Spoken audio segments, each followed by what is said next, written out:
Bonjour à tous, excusez-moi. Alors on se retrouve aujourd'hui pour une vidéo tag et tag, que je voudrais faire en deux parties. La première partie consistant à répondre aux questions et la deuxième partie consistant à montrer donc le matériel, les livres, etc.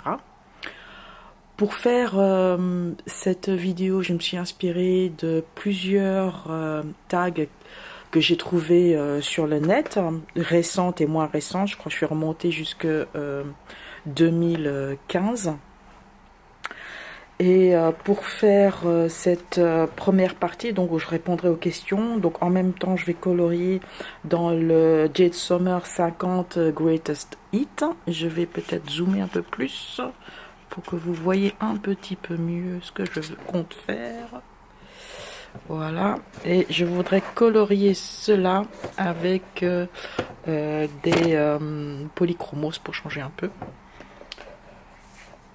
Voilà, je me prépare aussi. Pendant ce temps-là, préparez-vous aussi une bonne boisson réconfortante. J'espère que vous allez bien par ce temps et que comment elle s'appelle déjà la tempête là, Kaira, oui, n'a pas eu trop d'impact sur vous ou bien vos biens.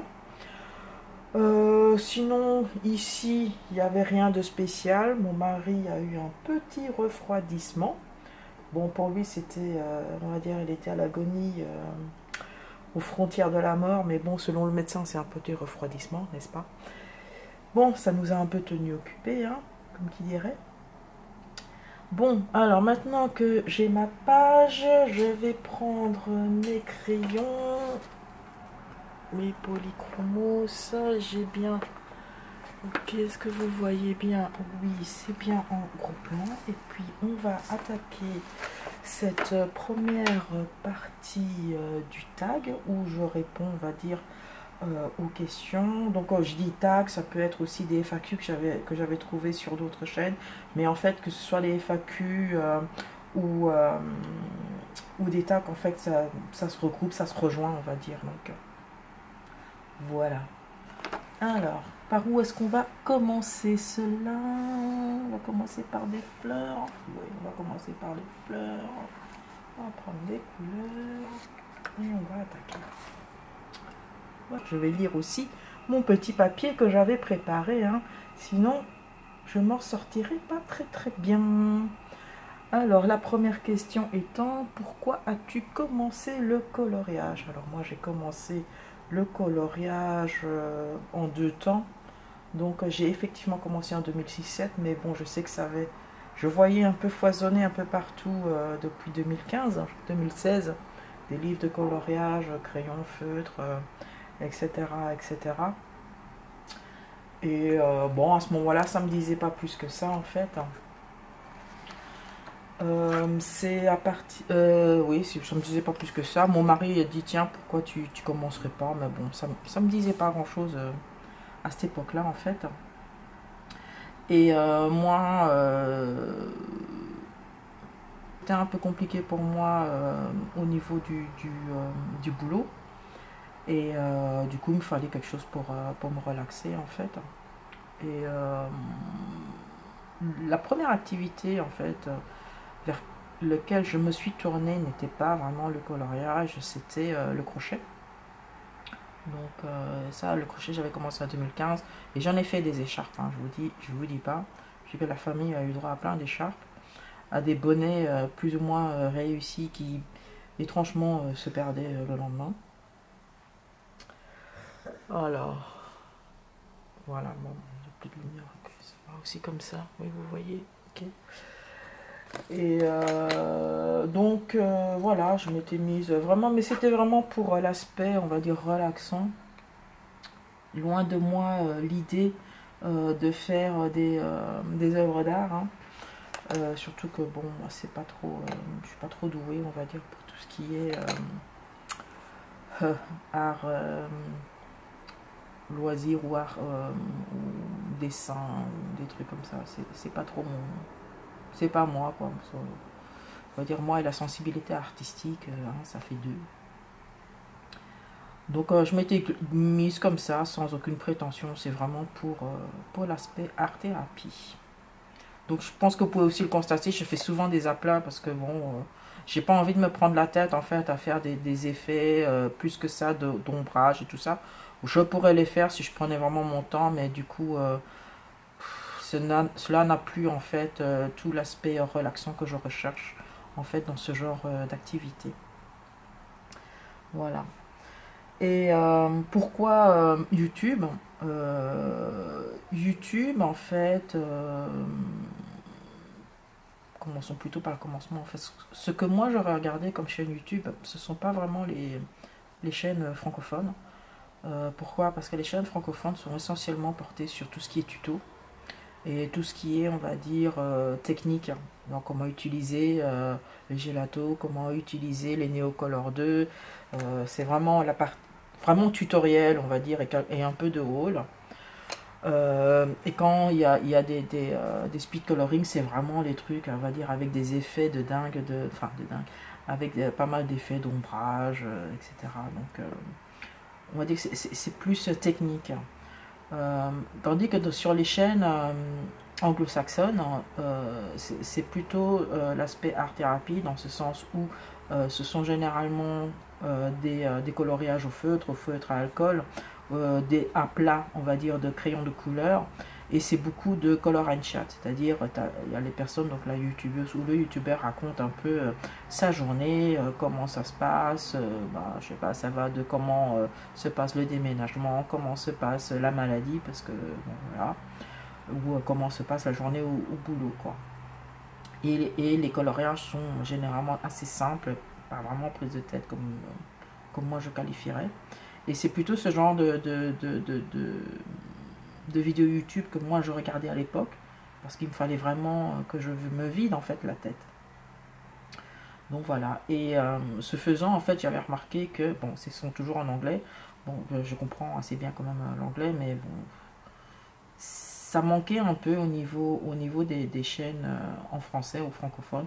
Il en existe, certes, c'est vrai, il en existe, mais bon, beaucoup moins, il faut vraiment les chercher. Ce ne sont pas des grosses chaînes pour pouvoir en trouver. Et puis bon, je me suis dit, allez, je vais faire ça. Et puis c'est plutôt mon style, on va dire, de coloriage. Bon, alors là, ce que je suis en train de faire sur la fleur, hein, c'est vraiment comme moi je colorie normalement, on va dire. C'est le niveau le plus prise de tête pour moi, on va dire. C'est ça, ce niveau-là, avec plusieurs couleurs et au crayon. Voilà.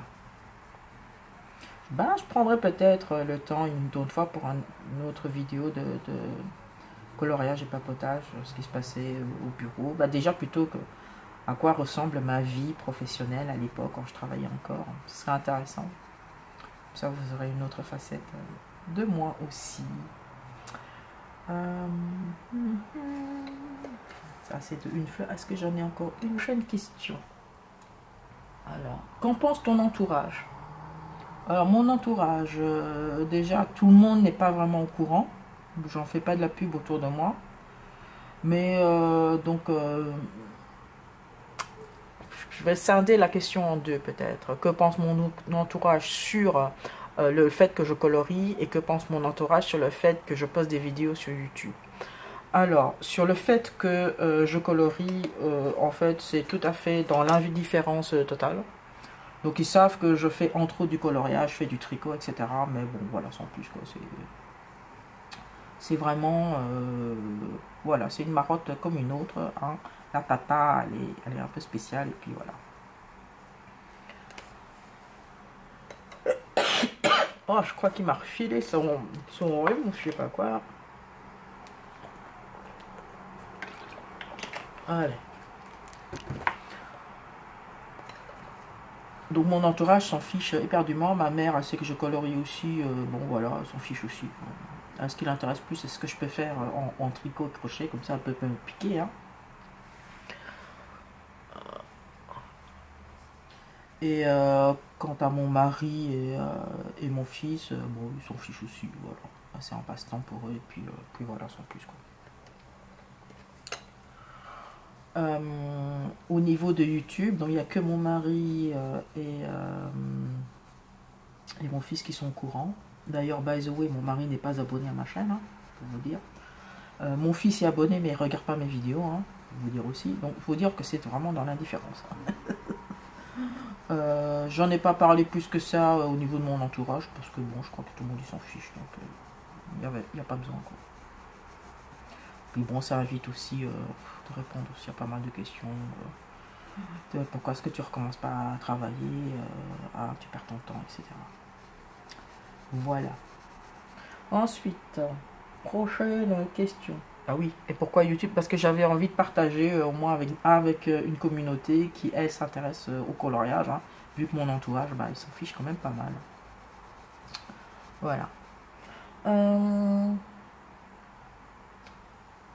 C'était quoi la prochaine question? Combien de temps consacres-tu au coloriage? Eh bien, ça varie. Ça varie, ça varie. Guillaume, ça varie. En fait, ça dépend de l'envie du moment, c'est-à-dire, comme je suis quand même adepte de pas mal de loisirs créatifs, hein, je ne fais pas que du coloriage, comme vous le savez. Alors, il y a des jours où je ne fais pas de coloriage du tout et je me consacre à d'autres loisirs.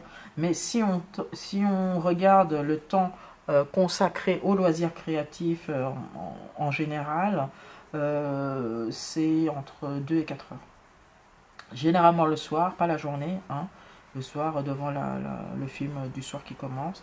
Et comme donc j'ai problème d'endormissement, on va dire, et donc je vais généralement au lit vers 1h, 2h du matin. Donc je vais au lit vers 1h, 2h du matin, mais ça ne veut pas dire que je m'endors vers 1h, 2h du matin. Donc il faut aussi une période d'endormissement. Et c'est là que je regarde les vidéos sur YouTube. Pas forcément sur le coloriage, mais bon, une vidéo pas prise de tête. Généralement c'est les chiens, les chats, des machins comme ça. Voilà, voilà, voilà.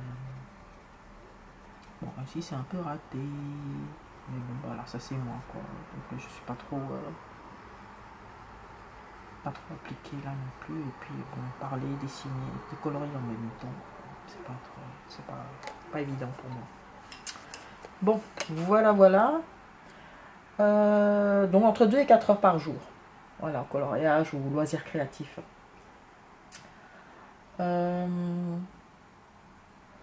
Coloriage classique ou mystère. Pour l'instant, je dois avouer que c'est plutôt coloriage par numéro. Voilà. C'est par période aussi, hein. Donc j'ai mes périodes où je prendrai volontiers plus mes crayons et d'autres je prendrai plus volontiers mes feutres. Si c'est feutre, alors c'est coloriage par numéro. Si c'est crayon, alors c'est des coloriages entre guillemets dits classiques. Voilà. Que penses-tu des magazines de coloriage? Alors les magazines de coloriage, je dois avouer qu'au début j'en achetais parce que je savais pas trop ce qui me plaisait. Donc j'ai acheté un peu de tout. Mais j'en suis vite revenu déjà au niveau de la qualité du papier. Et je trouvais que c'était quand même cher le magazine pour ce que c'était, quoi. Donc j'ai vite arrêté et j'ai commencé du coup à acheter des livres pour colorier. Ensuite,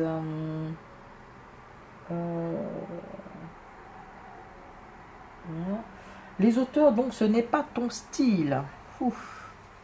Bon, je suis quelqu'un qui est assez éclectique dans ses goûts, mais c'est vrai qu'il y en a où c'est vraiment pas mon univers. Et là, je sens que je vais me faire houspiller hein, par la colosphère. Hein.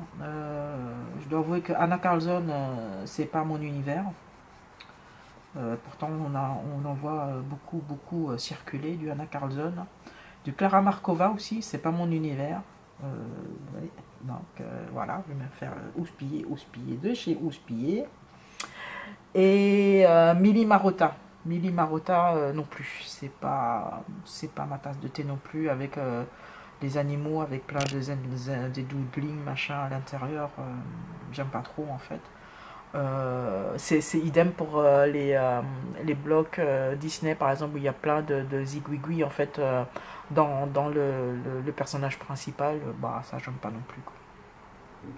Bah, en fait, j'aime pas quand les dessins sont hyper chargés, trop chargés. J'aime pas trop, en fait. Voilà. Ensuite, je regarde mon petit papier, c'est pour ça que j'arrête de colorier. Donc, où est-ce que j'en suis? Combien de livres au total, dont combien ne sont pas entamés? Alors, j'ai fait un petit décompte de mes coloriages. Alors, j'en ai 75 au total. Sur les 75, j'en ai 16 dont c'est du coloriage mystère. Sur les 75 donc du total, 35 ne sont pas entamés. Oui, c'est pas bien de ma part. Mais par contre, j'ai remarqué que depuis quoi, septembre, octobre, en fait, depuis le début de la chaîne, j'ai acheté quand même pas mal de livres. Je sais pas pourquoi. Que je sais alors parfaitement que je n'ai pas trop le temps de colorier en plus, donc enfin c'est pas que j'ai pas le temps de colorier, c'est pas ça, mais comme je me disperse pas mal avec tous mes loisirs, voilà quoi. Je devrais en fait, allez, on va peut-être rajouter ça dans mes objectifs de 2020, ne seulement racheter un nouveau livre que quand j'en finis un, voilà. Comme ça va me bloquer un petit peu et ça me fera pas de mal au niveau de mon portefeuille non plus. Voilà, voilà. Alors, ensuite, c'est quoi la prochaine question? Donc, as-tu terminé un livre de coloriage depuis le temps? Oui, j'en ai terminé 3 en fait. Et ça, je crois que je les ai montrés dans une vidéo où je fais un flip-through en fait des 3 livres que j'ai terminés. Ah, j'en suis pas peu fier. Ok, c'est pas des trucs hyper compliqués, c'est pas le genre de bouquin où il y a 100 coloriages à faire, hein, c'est certain. Mais c'est bon, ça va, j'ai pas à me plaindre, voilà. C'est bien, les 3 que j'ai terminés. Là, je parcours en fait la liste de questions. Je crois que c'en est tout pour cette partie-ci du tag. Je vais donc faire une petite pause et commencer l'autre partie, parce que pour cette autre partie il faut que je vous montre en fait les livres et le matériel, etc., etc. Avant, je vais quand même terminer juste les feuilles là, hein. Comme ça je peux considérer cela comme terminé et on se retrouve alors pour une deuxième partie. À tout de suite.